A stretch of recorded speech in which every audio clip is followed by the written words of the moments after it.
in Barrios. Next, testimony and sharing from Binyan, Laguna. Sabi ko na po si Coach Maricel Garospe. Palakpakan po natin. Hello po. Good morning. Dahil daw sa business, sabi nila, laging good morning. Magpapatutunan po ako dahil kung bakit nandito pa ako sa Diners Global. Kasi po, ako ay may bukol, may sinus po ako. Tapos, minsan po, yung plema ko ay hindi lumalabas ng may sakit po ako sa lungs. Dahil nung kabataan ko, mahilig ako manigarilyo at saka nag-inom. Siguro yung mga pleb ko noon ay hindi lumabas. Tapos, napulmonya po ako. Nung time na hindi na po ako nakakalakad, na-try ko si Rosetta. Nung na-try ko po si Rosetta, nakita ko yung effective niya sa akin. Sabi ko, parang hindi ako maniwala doon sa mga ganitong supplement na kasi sa dami na namang ininom ko na mga supplements.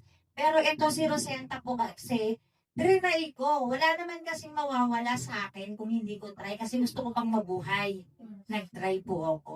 Alam niyo po, ito si Rosenta ay kung hindi kayo nakakatulog, hindi kayo makakakain, ayusin niya ang pagtulog nyo. Tapos makakakain kayo ng maayos.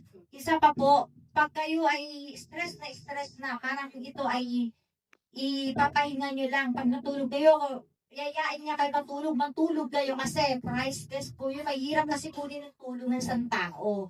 Kaya ito minsan, kapag ito iniinom ko, talagang natutulog ko kung may mga lakad ako, ginakancel ko kasi ang problema ko kaya hindi ako makatulog ng normal. Kaya tinatin ko si Rosenta po, gumanda na yung pakiramdam ko. Nakakatulog na ako, nakakakain na ako. Ang isang bago juice po, dati hindi ako makalakad ngayon, nakakabike na ako.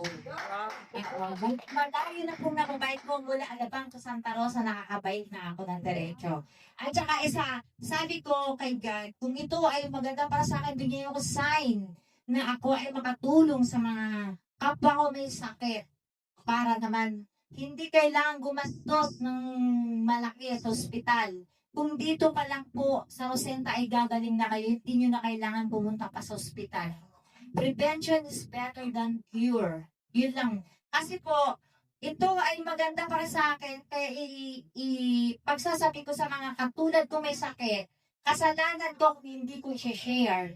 Pero mas kasalanan nyo kung nakita nyo maganda si Rosenta tapos hindi nyo susubukan. Yun lang po ang gusto kong sabihin sa inyo. Thank you very much po kay Coach Maricel Garospe.